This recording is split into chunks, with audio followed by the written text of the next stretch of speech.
Eu tenho uma palavra liberada sobre mim. Em nome do Pai, do Filho e do Espírito Santo. Amém. Deus seja louvado porque estamos mais uma vez reunidos, mais uma vez para estudarmos mais um pouco, mais uma vez para avançarmos, cada vez mais no entendimento do nosso carisma, da nossa missão por meio das células, daquilo que devemos fazer na nossa liderança, na nossa condição de membros de núcleo de célula, na nossa condição de evangelizadores, por meio desta visão que Deus nos deu, que Deus comunicou à nossa comunidade, que Deus comunicou a todos nós.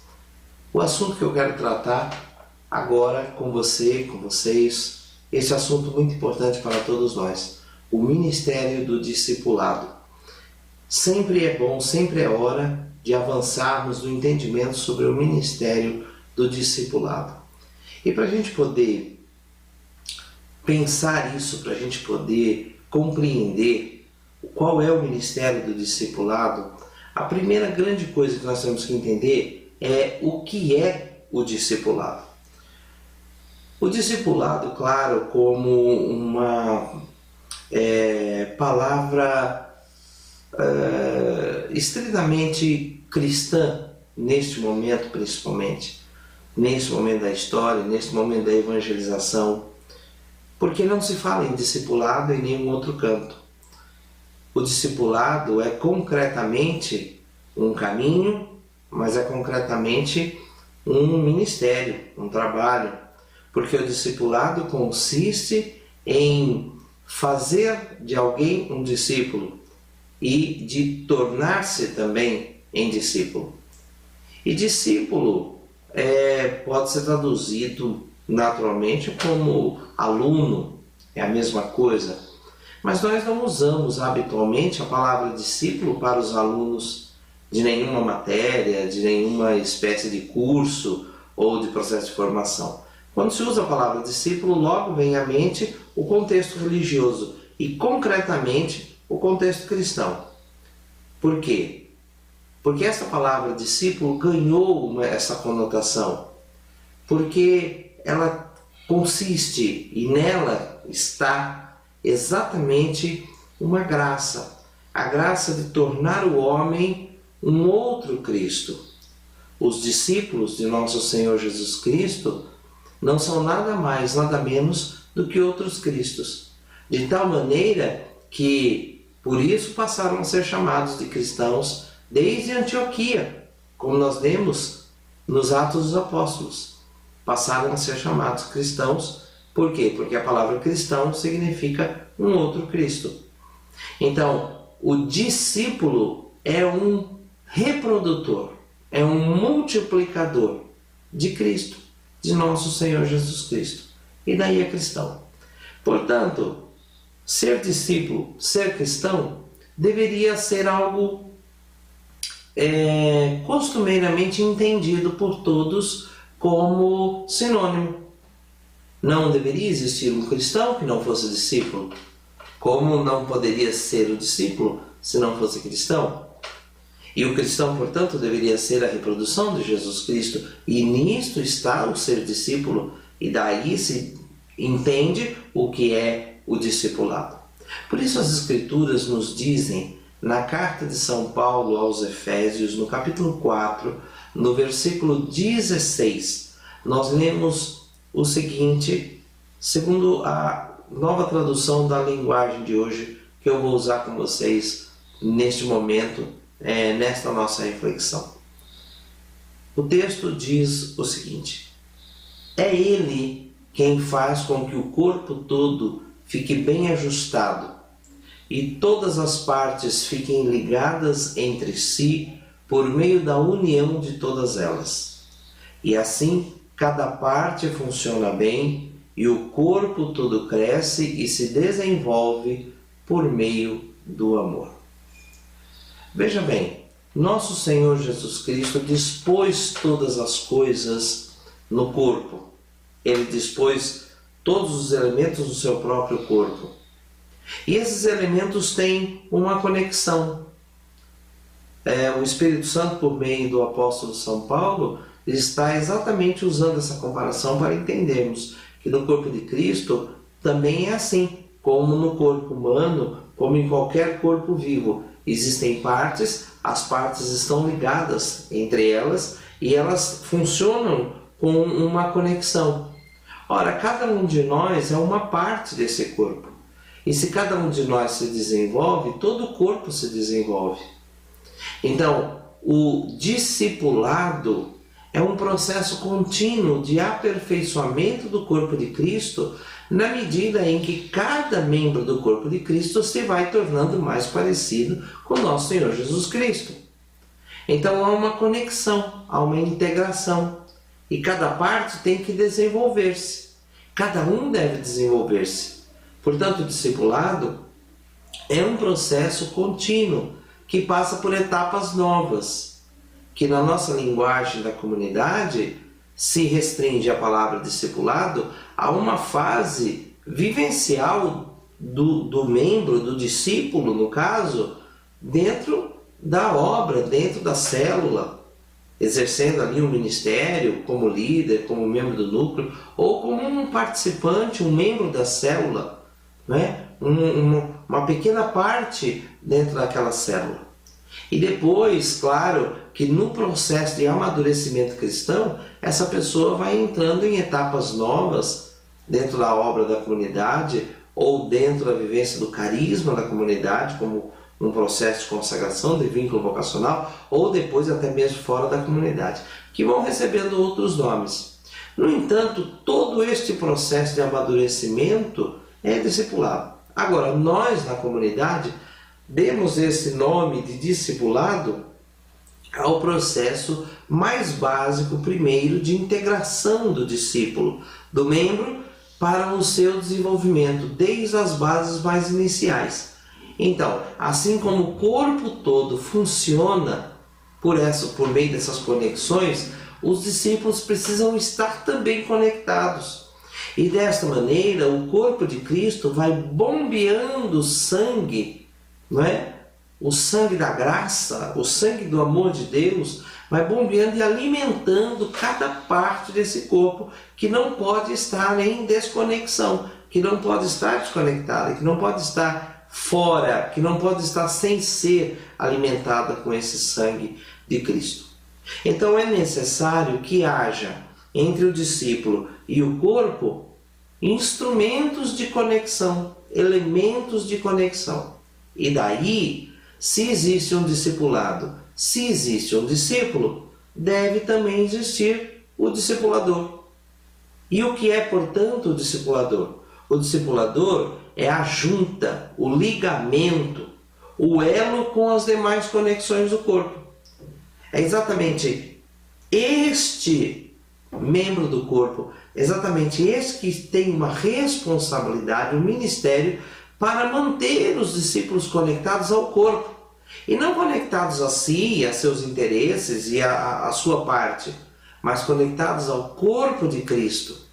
Portanto, um discipulador é alguém que precisa concretamente ter uma visão do seu ministério, ter clareza daquilo que ele deve fazer, ter certeza e precisão de que o serviço dele é o serviço de conectar os membros ao coração do corpo e de fazer com que os membros vivam a vida do corpo e desenvolvam a vida no corpo.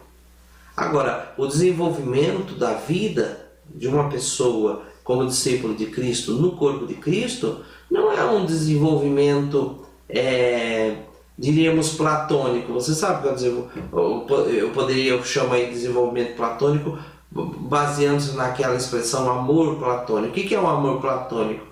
É aquele amor inatingível, é aquele amor do pensamento, é aquela pessoa que ama alguém que nunca jamais ele vai poder atingir, nunca jamais ele vai poder se relacionar.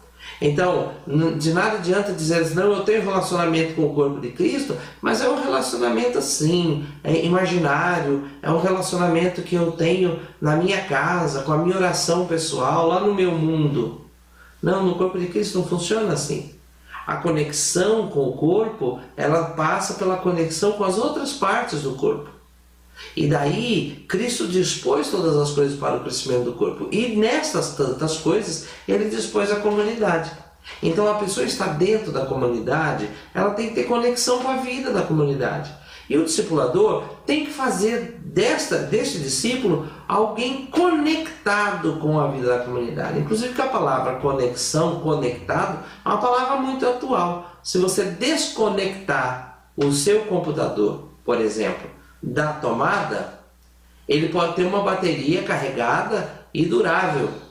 Mas quando a bateria acabar, ele vai desligar. Se você desconectar o modem da sua casa da rede de internet, você vai ficar sem internet na sua casa. Ora, se você desconectar os fios lá no relógio de força, a energia está chegando no poste, mas não está chegando dentro da sua casa. Você desconectou. Então, o membro do corpo de Cristo pode estar até dentro, mas se ele não estiver conectado ao corpo, se ele não estiver conectado a Cristo através do corpo, ele pode até ter uma vida durável por um tempo, mas depois ele vai se apagar. Assim como o computador vai se apagar quando a bateria acabar. Como o seu celular vai desligar se você não conectá-lo à energia elétrica para carregar a bateria novamente. Então veja só que no caso do corpo de Cristo, nós não fazemos a conexão para dar uma carga de bateria. A conexão é contínua, porque nós não temos em nós uma reserva de graça. A graça de Deus, ela é dada a cada dia, a cada instante, a cada momento. A conexão tem que ser contínua como os fios da energia elétrica.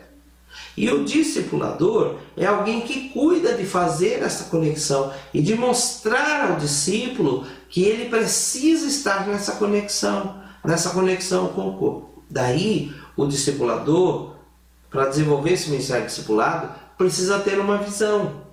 Essa visão de conexão, ela tem que estar amparada no seguinte elemento, que é o elemento da visão, o elemento central da visão do discipulado, da visão do discipulador. Tornar cada membro um discípulo e missionário. O discipulador não pode, dentro do sistema de células, na comunidade, não pode de maneira alguma esquecer esta visão. Se ele não trabalha para tornar cada membro um discípulo missionário, então ele não cumpre o seu papel. Ele não atende às necessidades. E ele pode estar fazendo membros de grupo, ele pode estar envolvendo pessoas com atividades, mas ele não está conectando a pessoa ao corpo. E se a pessoa não está conectada ao corpo, ainda que tenha um tempo de vida, logo essa vida se exterminará, se acabará e pronto. Então, o que o discipulador tem que fazer? Ele tem que se guiar por essa visão. O que o processo de discipulado tem que fazer? Ele tem que funcionar com base nessa visão, em que cada membro tem de ser um discípulo missionário. Hoje na igreja, o que nós vemos? Uma multidão de batizados que não tem conexão com o corpo de Cristo, não tem conexão com o nosso Senhor Jesus Cristo, não tem conexão com a palavra de Deus, não tem conexão com a missão da igreja, não tem conexão com a doutrina da igreja, não tem conexão com os sacramentos da igreja. E se tem algum nível de conexão com os sacramentos, por exemplo, é uma conexão na base do mau contato. Ora tem, ora não tem, ora tem, ora não tem. Pode ser, pode não ser.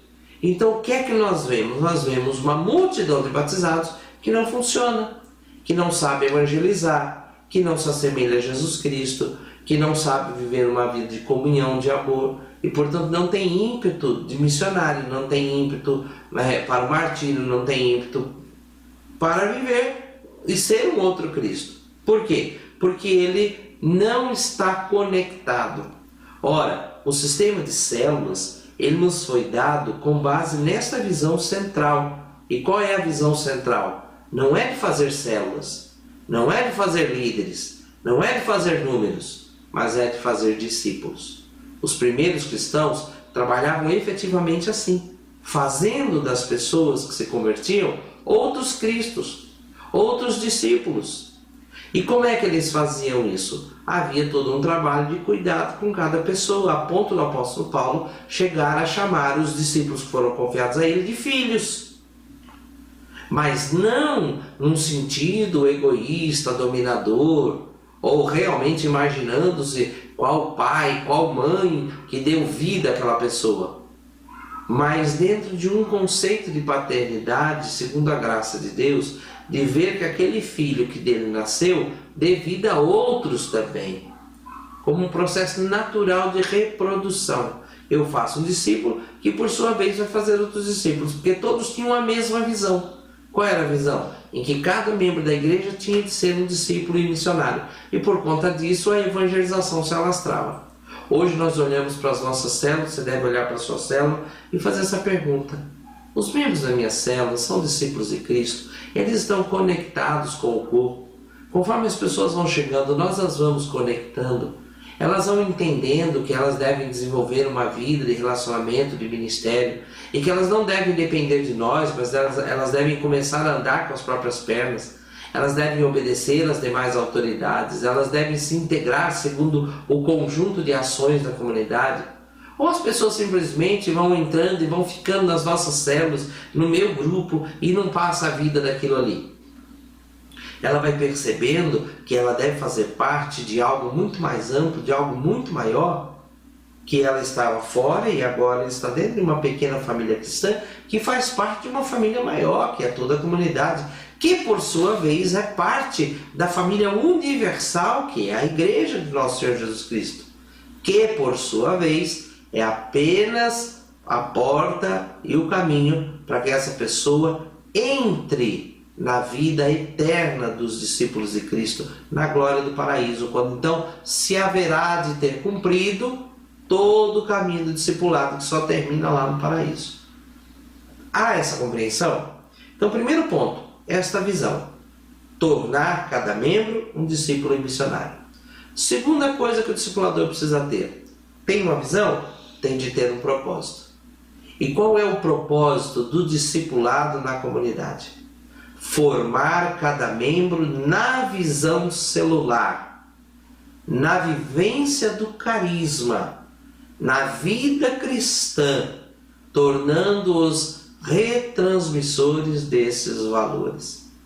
Então veja, o propósito do discipulado na comunidade é formar cada membro na visão celular, na vivência do carisma e na vida cristã, tornando-os retransmissores desses valores. Então, eu vou começar ao contrário. Primeiro, tornar a pessoa, esse membro, não é, formado na vida cristã. A vida cristã que começa desde o momento que a pessoa aceita nosso Senhor Jesus Cristo como seu Senhor e seu Salvador. Se já é batizado, ela vai realmente ativar o seu batismo. Se não é batizado, ela deverá, a partir daí, pedir efetivamente as águas do batismo. E começar a viver como cristão, que só termina no céu e que se vai aperfeiçoando. Veja, este é o primeiro ponto. Segundo, esta pessoa tem que crescer na visão celular. Ela tem que crescer na visão celular, ela tem que entender. Ela tem que abrir-se para o ministério. Ela tem que abrir-se para o ministério através das células.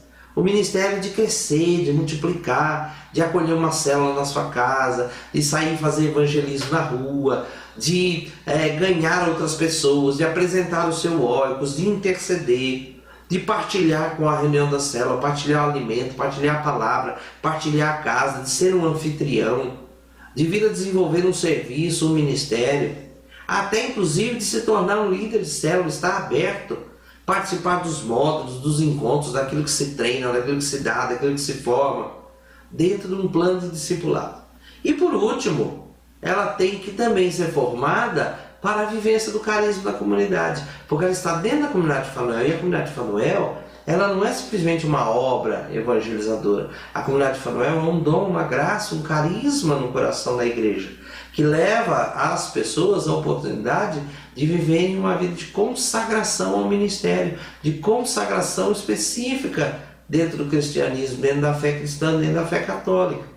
E para a pessoa compreender isso, então aí existem outras ferramentas que a pessoa vai tem que se utilizar ou serão utilizadas na vida dele.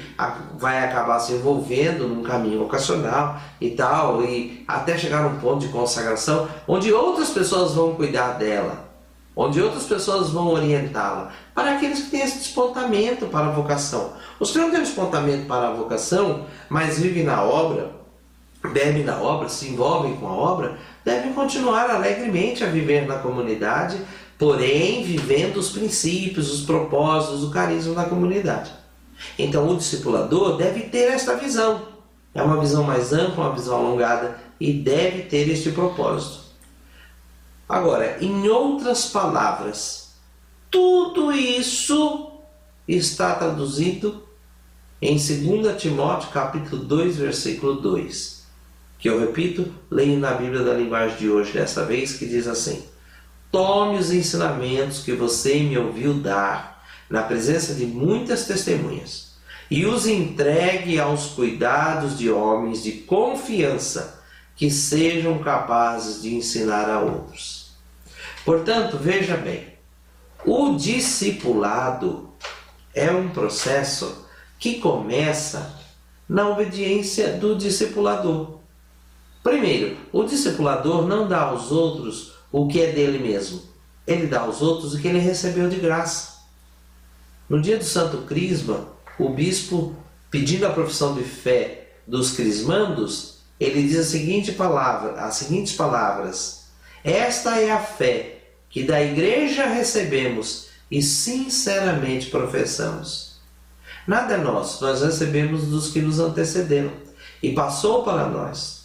Dentro da comunidade nós recebemos, veio por meio do carisma do fundador, veio por meio dos processos, das etapas, da visão, da revelação. Então, eu como discipulador tenho que pegar esses ensinamentos, tenho que me ater a eles. As regras, as formas, as normas, os meios, os caminhos, as ferramentas. Eu aprendi, é isso que eu devo passar. E não o que eu acho, o que eu penso.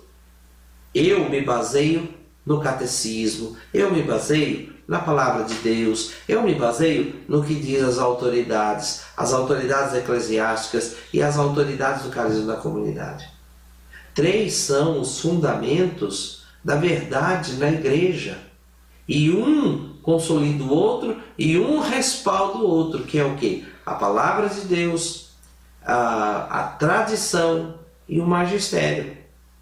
Ora, a palavra de Deus, que é a Bíblia Sagrada, a tradição, que é a fé que recebemos da igreja e que outros viveram antes de nós, e daí os grandes testemunhos, e o magistério, que é o que obedecemos nas autoridades da igreja. Existe o magistério, não é, oficial da igreja, naqueles que são ordenados, que são os mestres, não é?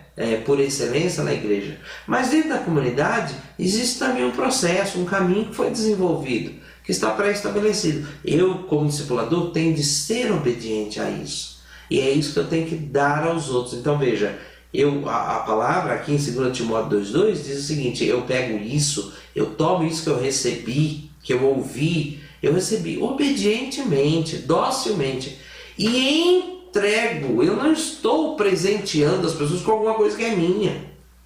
Eu, assim, como naquelas corridas, sabe? Onde um corre com um bastão e depois ele encontra um outro que está parado e ele passa o bastão para aquele outro continuar. Daí nasceu essa expressão, passa o bastão, né? Eu entrego ao outro.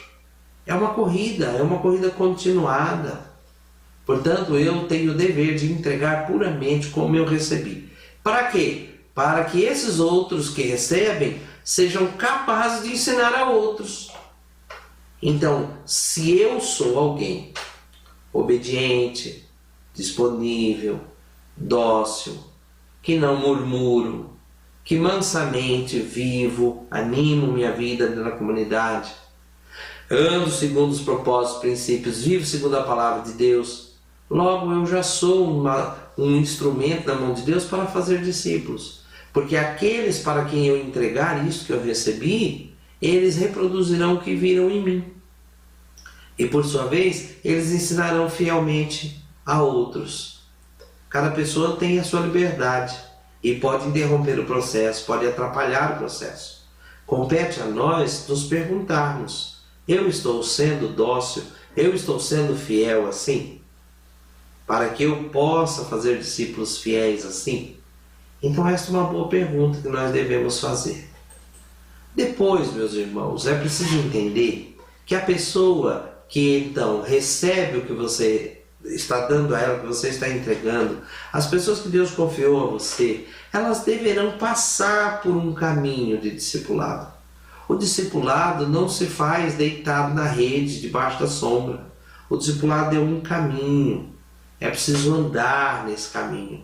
Pedra por pedra, atalho por atalho, estrada por estrada, sol por sol, dia por dia, hora por hora. Nada pode ficar de fora, não se pode queimar etapas.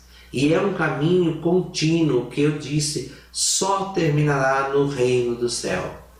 Agora, quais são então alguns elementos que nós podemos apontar como caminhos do discipulado na comunidade Fanuel? Primeira coisa, encontros informais entre discipulador e discípulo. É preciso que os discipuladores se encontrem com os discípulos de maneira informal. Sente com eles, os receba, vá passear, converse, visite suas casas, os receba em sua casa, em momentos variados, fora de reunião de célula, numa ou noutra ocasião. Converse, ouça, observe. Agora, é muito importante que para esses encontros serem encontros de propósito, serem encontros de firmeza, que vão chegar a algum lugar efetivamente, que o discipulador e o discípulo façam um pacto entre si para que cresçam em Cristo Jesus. E não torne os momentos de encontro pessoal momentos de destruição mútua. Ou porque se atacam, ou porque atacam a obra de Deus, ou porque atacam outras pessoas, ou porque se bajulam e ficam um na beira ferida do outro, e ficam a murmurar e a resmungar. Não, tem que ser a atitude de duas pessoas que maturamente assumem um propósito. Um que diz, eu quero ser como Cristo, e outro que diz, eu pretenderei ajudar-te nesse caminho, repartindo com você o que eu recebi da parte do nosso Senhor Jesus Cristo. Nisso aqui, eu sempre gosto, me lembro daquela história da vida do grande São João Batista Maria Vianney, o cura de Ars, né?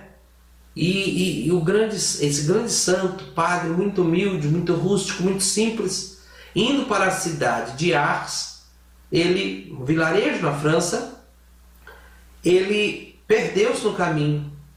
E um dado momento, ele já chegando na cidade, mas sem saber, encontrou um garoto que andava pela estrada. E ele perguntou ao menino, você sabe onde fica Ars? E o menino disse, sei, eu moro lá. Se o senhor quiser, eu levo o senhor até lá. E ele disse para o menino assim, me leve até Ars e eu te levarei até o céu. E de fato, um dos discípulos de Cristo mais eficazes em todo o trabalho de São João Maria Vianney naquela paróquia foi esse menino. Tornou-se seu coroinha, cresceu ali na paróquia e cresceu em Cristo. Ele ajudou São João Maria Vianney a chegar em Ars e São João Maria Vianney o ajudou a chegar no céu. É preciso a gente entender isso. Segunda coisa, a comunidade oferece um trilho de treinamento. O discipulador tem que ter clareza disso. Existem encontros dentro desse processo de treinamento. Existem os primeiros encontros, são encontros de conversão, encontro de vida nova, encontro de vida vitoriosa. Por vezes, os encontros querigmáticos são os encontros feitos segundo os moldes da Escola Santo André, que a gente aplica na comunidade. O discipulador tem que ter conhecimento, tem que conhecer a agenda, tem que ter, esse aqui é o processo, né? Não, eu vou fazer por minha conta, vou fazer no meu canto. Nem ficar dando desculpa à pessoa. A pessoa põe uma resistência, é porque falta dinheiro, é porque falta vontade, é porque falta tempo, é porque falta saúde, é porque falta isso, falta aquilo. Ora, é preciso estar ao lado da pessoa, dar-lhe ânimo, dar-lhe coragem, mostrar a ela que ela pode superar aquelas faltas, ajudar-lhe quando realmente é insuperável para a pessoa. Mas tantas outras vezes que nós vemos que não é insuperável, é a pessoa que ainda não deu a devida importância para as etapas, os encontros, os módulos. Uma vez que a pessoa faz os encontros e recebe materiais de estudo bíblico, o discipulador daquela pessoa tem que cuidar de que ela faça os estudos bíblicos, senta com ela, ouve, mostra, ensina-lhe a palavra de Deus, toma a palavra da sua mão, mostra para a pessoa. Se nós não fazemos esse trabalho, nós largamos ao relento, alguma planta pode crescer, mas a grande maioria morrerá na primeira geada, não é? Eu viajava agora esses dias, estava voltando aqui para Botucatu e passei na região pela rodovia perto de Brotas, e aí lá tem um bananal enorme, e eu vi os homens trabalhando no bananal, ensacando os cachos de banana. Para quê? Para que as bananas vinguem, para que não dê bicho, para que não morra, para que não estrague. Assim se faz com as plantações de goiaba. Você acha que a goiaba chega na sua mão na feira, ali, naquele saco, papelzinho, por quê? Porque ela foi empapelada lá na goiabeira. Uma a uma. Você pode ver, goiabeira que não se empapela a goiaba, logo que ela brota, não se come goiaba, dá bicho. O bicho vai lá, o mosquito senta lá e dá bicho. E às vezes fica aquela goiabeira cheia de goiaba podre. Então é preciso empapelar, cuidar.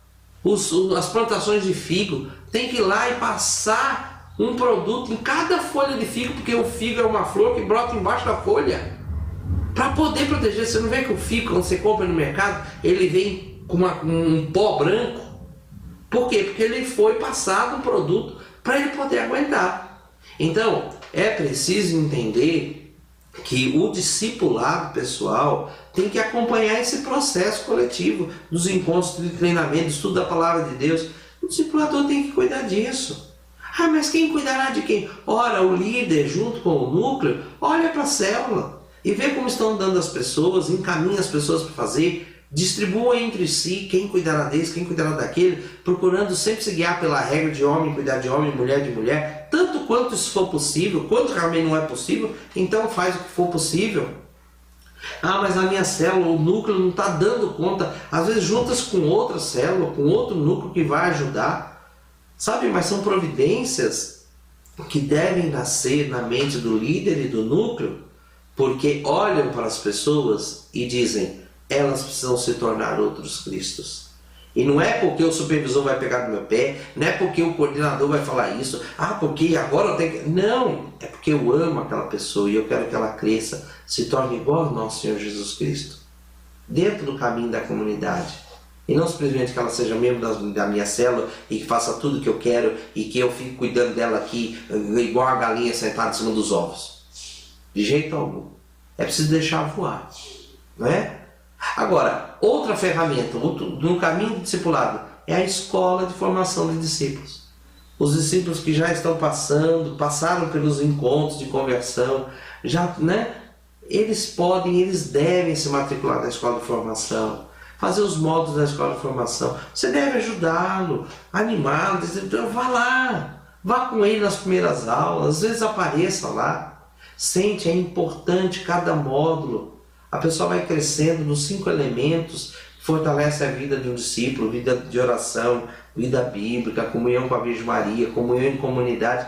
Sabe, a pessoa vai aprender mordomia cristã, o valor do dízimo, das ofertas, da partilha, aprender a administrar seus bens segundo Deus. A pessoa vai crescer na moral cristã, vai crescer nos 10 mandamentos, vai crescer no amor, vai crescer nas virtudes, e tudo, vai crescer para a missão. Tudo isso está sendo dado lá, formando turmas da escola de formação. E quem irá para a escola de formação? Os discípulos que você enviar. Tem gente de fora da comunidade que pode ouvir falar, se inscrever, se matricular e fazer os cursos da escola de formação. Mas primeiramente são os nossos da casa, são as pratas da casa, eu diria. E depois, e ainda dentro disso, a comunidade oferece pelas suas ferramentas de formação, não é? Participação em cursos específicos. A pessoa se envolve no ministério.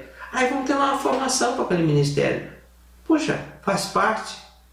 Eu estou olhando, estou cuidando, irmão, vai sim. Para você melhorar, para você desenvolver esse ministério, aquele ministério, e assim a coisa anda. Então esses são os caminhos do discipulado dentro da comunidade, não é? Dentro dessas ferramentas que eu falei e, claro, tudo baseado num pacto sincero para ser igual a Cristo. Agora, quanto ao discipulador, e eu quero concluir avaliando com você quais são as exigências ao discipulador, para que alguém seja um bom discipulador. Primeiro, não é necessário saber sobre tudo. Não é necessário. Eu não posso ser discipulador, eu não sei tudo ainda. Não precisa saber tudo. O que você sabe, você é fiel em transmitir. O que você não sabe, você procura aprender para transmitir com fidelidade. É isso. Apenas isso. Segundo, ter disponibilidade para aprender e aperfeiçoar-se sempre. Exatamente porque eu não sei tudo, eu tenho que ser ensinável. Eu tenho que aprender. Eu tenho que aprender com quem? Com aqueles da comunidade, dos processos, das ferramentas da comunidade que podem me ajudar. E não aquilo que eu acho, não aquilo que eu pesquiso.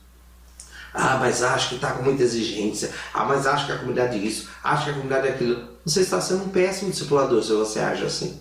É como aquele que tem um filho, o filho chega da escola e diz assim: mãe, eu tirei 0 na prova. E por que você tirou 0? Porque a professora é muito exigente, ela quer que eu saiba quando tem 1 mais 1. E vocês vão, você teve aula de aritmética, de matemática? Eu tive aula de matemática. E a professora te explicou, e explicou. E por que você não aprendeu? Porque eu estava fazendo bagunça. Meu Deus, os professores de hoje em dia nem deixam as crianças brincar. Tem pai e mãe que pensam assim. E depois reclamam que o filho tirou 0 como se a culpa fosse do professor. Ora, nós temos que parar com esse lenga-lenga. E nós temos que olhar e dizer: não, peraí, é assim que se faz, a comunidade está nos ensinando assim. Fazemos uma aliança com os formadores, com as autoridades da comunidade. Aí nós vamos ajudar os nossos irmãos a crescer. E não ficar lá bebezinhos, que a gente tem que ficar enfiando chupetinho, uma madeirinha na boca deles a vida inteira, como se a célula fosse um berçário, sabe? E o líder é alguém que tem uma mamadeira e uma chupeta. Ele tira a chupeta da boca de um, põe na boca do outro, tira a mamadeira da boca de um, põe na boca do outro, e fica assim, mantendo um monte de bebê chorão lá dentro. Não! Daí você tem que amadurecer para amadurecer as pessoas. A terceira exigência do discipulador: desejar ser treinado e capacitado para o exercício do ministério, para exercer o ministério. Poxa, eu quero ser melhorado, eu quero ser capacitado. Como é, gente, que se capacita? Veja só, às vezes a comunidade nos dá um curso. Hoje eu estou falando essas coisas. Você vai receber junto um estudo bíblico. Aí você pega o estudo bíblico e joga na gaveta. Você não está querendo crescer. Você está ouvindo o que eu estou falando aqui. Porque até não tem outro jeito, tiveram que sentar em grupo e botar aí na televisão e eu tenho que assistir. Mas, depois você vai fazer o estudo bíblico? Depois você vai comprar um livro sobre discipulado? Depois você vai estudar o catecismo? Para saber como corrigir aquelas gafes dos discípulos lá na célula? Para saber como ensiná-lo? Ou você vai ir pelo que disse a revista, a internet, que disse o Fantástico e todo mundo? Então, se eu não estou disposto a fazer uma leitura, a aprender com quem pode me ensinar, a ir no curso que deve ser, a fazer estudo bíblico, então esquece, eu nunca poderei ajudar ninguém desse jeito. Depois eu vou dizer: eu sou um pobre coitado, humilde, que eu não sei nada. A melhor coisa de quem não sabe nada é que ele tem a chance de aprender tudo. Agora, se ele não quer aprender nada, ele vai ficar sem saber nada e depois vai ficar dando desculpa: eu não sei nada. Mas não sei nada por culpa própria. Lembre-se da parábola dos talentos. Nosso Senhor diz que distribui os talentos segundo a capacidade de cada um. Agora, ele exigiu de todos a mesma coisa. O que ele exigiu? Que todos dobrassem a quantidade. Nossa, mas eu não posso produzir 10 talentos, por isso ele não te deu 5, ele te deu 1. Você pode produzir mais 1 e ter 2. Agora, quem tem 5 e produz 10, produziu quanto? Dobrou. Ele tinha 5 e fez 10. Logo ele produziu 100%. E o que tinha 1 e produziu 2, fez quanto? Dobrou, produziu 100%. Ele tinha 1 e produziu 2. Ora, é muito simples, o Senhor não nos pediu nada além do que possamos, porque Ele mesmo nos deu a graça de fazer. Agora, o trabalho é da nossa parte, então nós temos que estar muito atentos, disponíveis e desejar ser treinados e capacitados. A quarta ferramenta é dedicar-se à oração e ao estudo da palavra de Deus, porque aqui é a base de tudo. Se eu não me dedico a uma vida de oração, ao estudo da palavra de Deus, tem a quinta-feira de adoração, eu não vou. Ah, porque é isso, porque aquilo, porque aquilo, aquilo outro e mais aquilo lá também. Ah, porque eu falto a Santa Missa. Ah, porque eu não rezo o terço. Ah, porque eu não tenho o ânimo de fazer jejum. Eu não posso, eu quero fazer jejum, mas não aguento. Ah, porque eu não consigo passar meia hora. Ah, eu não consigo fazer a Lectio Divina. Ah, eu não consigo rezar. Ah, então, meu, não dá. Agora, quando eu mergulho, quando eu vou, não tem jeito. Quanto mais eu entro na água, mais molhado eu saio. E onde eu passo, sai pingando tudo. É igual criança. Criança é assim, você bota uma piscininha no quintal, é a alegria do filho e o desespero da mãe. Por quê? Porque o menino entra na água e depois vem andando dentro de casa, pingando água para tudo que é lado. E a mãe vem logo brava atrás, porque eles não têm noção. Por quê? Porque entrou na água. Entrou na água é assim. Se tem terra no quintal, tem terra para dentro de casa. A molecada está para dentro de casa. A pessoa que está envolvida com o negócio, ela está manchada pelo negócio. Se você está envolvido na graça, você está envolvido na oração, não tem jeito. Você vai esparramar a água da graça, você vai esparramar a poeira da graça. Onde você pisar vai ficar marcado. Então nós temos que nos dedicar intensamente a uma vida de oração e ao estudo da palavra de Deus. A outra exigência do discipulador: ter uma vida cristã coerente. Eu não posso querer pedir aos outros que façam algo que eu não faço. Ora, eu preciso andar com os sacramentos, eu preciso andar moralmente, segundo a palavra de Deus. Eu preciso ser bom pagador, eu preciso cumprir bem meus deveres. Não posso andar com o nome sujo na praça. Falar assim, ó, eu posso com meu discípulo em qualquer lugar, só não posso passar naquela rua porque eu devo para todo mundo ali. Não, o bom discipulador é aquele que tem uma vida cristã coerente, não é? Se ele fala de moral, ele vive aquela moral. É o testemunho. Então, quem pode fazer isso? Você mesmo, eu mesmo. Ninguém vai me dar isso. Isso é a minha coerência, isso é a minha humildade, essa é a minha conversão. Depois, penúltima exigência: obedecer às orientações da liderança. Então, eu recebi do líder uma orientação, o núcleo discerniu que vai fazer assim, o coordenador, o supervisor de células disse aos líderes de células que vamos trabalhar de tal maneira. Ora, houve uma chamada para todos participarem de tal curso de formação, assim se faz, aqui se preenche um relatório, dessa forma. Eu obedeço. Então eu obedeço às orientações da liderança que está acima de mim. Logo, quem obedece, ensina o outro a obedecer. Então esse é um ponto muito sério, porque lembre-se, você não está dando aos outros nada do que é seu. Você tem que ser apenas um canal limpo para que aquilo que você recebeu de graça passe por você inteiramente e chegue aos outros. Então a obediência é fundamental. E por último, tem que prestar conta da sua atuação. Ninguém pode exercer esse ministério sem prestação de contas. Daí existe um relatóriozinho que você preenche vez por outra, que você é convidado a preencher. Como vai andando o discípulo? Você precisa saber, você precisa orientar, sabe? Tem que prestar contas, o líder da célula chama, ou se você é discipulador, sendo líder de célula, o supervisor chama, e assim o processo anda, e temos de prestar contas. Por quê? Porque não estamos fazendo nada de nós estamos dando aos outros o que de graça recebemos. Para quê? Para que eles, por sua vez, façam o mesmo, e assim o reino de Deus se expanda e nosso Senhor Jesus Cristo se multiplique nessa terra por meio de homens e mulheres fiéis, discípulos missionários do reino de Deus. Deu para entender?